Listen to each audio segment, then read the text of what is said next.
there's something in the air. What is it? Well, as you know, Apple makes the best notebooks on the planet. The MacBook and the MacBook Pro.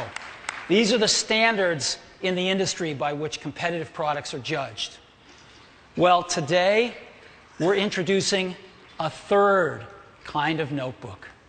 It's called the MacBook Air. Now, what is the MacBook Air? In a sentence, it's the world's thinnest notebook. So, what does that mean? Well, we went out and looked at all the thin notebooks out there. Most people think of these, the Sony TZ series. They're good notebooks, and they're thin. Right? This is what they look like. Side view there. We looked at all of them out there and kind of tried to distill the best of the breed of all of them. And, you know, they generally weigh about 3 pounds. They're, in this case, in the Sony's case, they're about 0.8 inches to 1.2 inches thin. They're a wedge shape. This is quite representative. They compromise, though, to get the weight down on things like the display. They have an 11 or 12-inch display, most of them an 11. They also compromise on the keyboard.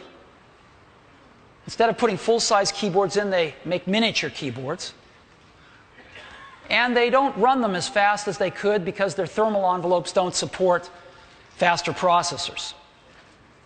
So we looked at this and we said, what do we like and what do we think is a compromise here? We think the weight's a good target, 3 pounds.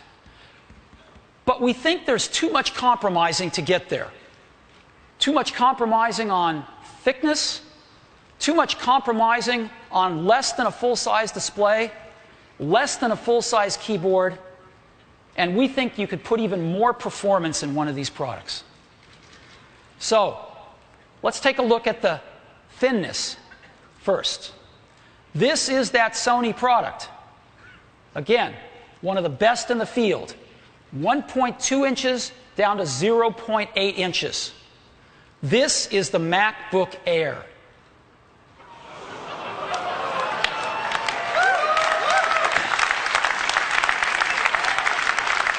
.76 inches down to an unprecedented 0.16 inches. Now, I want to point something out here. The thickest part of the MacBook Air is still thinner than the thinnest part of the TZ series. Okay? We're talking thin here. So, it's so thin, it even fits inside one of these envelopes that we've all seen floating around the office. And so let me go ahead and show it to you now.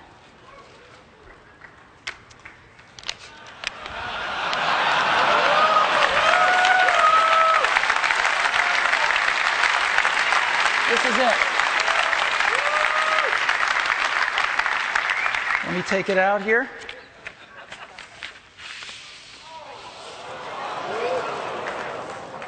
This is the new MacBook Air, and you can get a feel for how thin it is.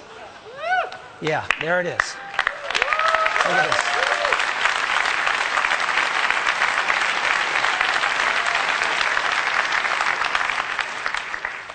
All right. Amazing product here. Full-size keyboard, full-size display. And this is what it looks like. Isn't that amazing?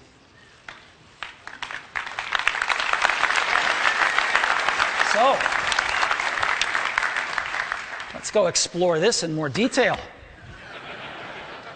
So again, it fits inside one of these envelopes. It's that small.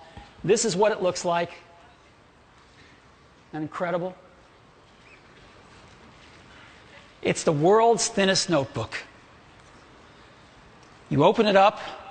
It's got a magnetic latch, so there's no hooks or things to catch on your clothing. And it's got a full-size 13.3-inch widescreen display. And the display is gorgeous. It's an LED backlit display. And not only does that save power, and not only does that give a really bright display, but it's instant on the minute you open it. On top of the display is a built-in iSight camera for video conferencing right out of the box. And you flip it down, there is a full-size keyboard. This is perhaps the best notebook keyboard we've ever shipped. It's a phenomenal keyboard, and it's full-sized. And with the ambient light sensor, it's also backlit.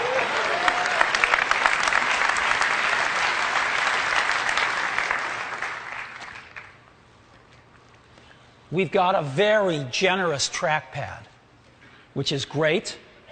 We've also built in multi-touch gesture support.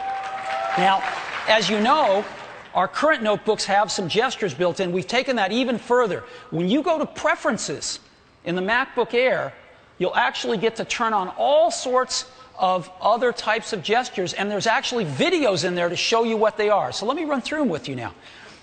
You can double tap, and instead of moving the cursor around, you can move a whole window around, right? Just a nice time saver. So that's great. Here's another one. When you're in a photo, a large photo, you want to pan around. You can pan around with just 2 fingers like this. Another nice time saver.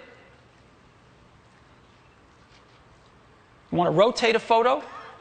This works in iPhoto and all the other photo apps. Just rotate like this. Again, we've taken some of these things we learned in the iPhone, and now we're putting them in our notebook computers. Here's another one. If you want to go between photographs, next photo, just take 3 fingers and pan right. Previous photo, pan left. And you want to zoom, you can pinch in and out. All right? Isn't that great? So,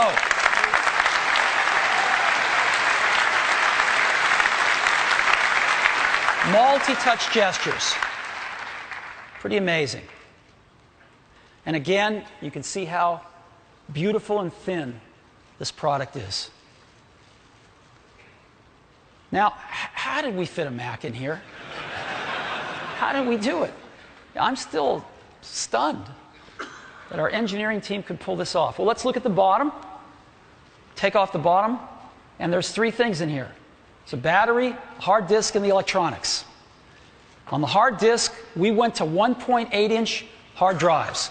We've shipped tens of millions of these in iPods. We know them well, and they're great.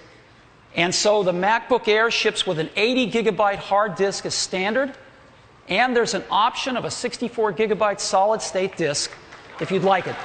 These are a little pricey, but they are fast. But the real magic is in the electronics. This is a complete Mac on a board. Let's take off the cooling system. That's a complete Mac on this board. And you can think, well, okay, what's so special about that? Well, this is how big the board is. It's really tiny. And to fit an entire Mac on this thing was an amazing feat of engineering. And we didn't compromise on performance. MacBook Air uses the Intel Core 2 Duo. This is a really speedy processor. It's what we use in all of our other notebooks and our iMacs. 1.6 gigahertz standard, and there's an option to go to 1.8 gigahertz if you want. Now, we've got a great relationship with Intel. And both companies are engineering driven, and they both love to challenge each other. And Intel's got enormous amounts of technology. And so when we were building this product, we asked them to consider something. This is their amazing Core 2 Duo chip, right? It's a screamer. We said we want that chip in this product, but we need to go to smaller packaging. The same die on a smaller package. It sounds easy, it's not. They spent a lot of invested a lot of engineering to create this for us. This is the same chip in a package that is 60% smaller. And it's one of the reasons we could build MacBook Air. And so I'd like to say thank you to Intel.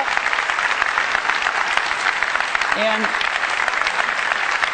it's my pleasure to invite the CEO of Intel, Paul Otellini, on stage. I'd like to give him a round of applause.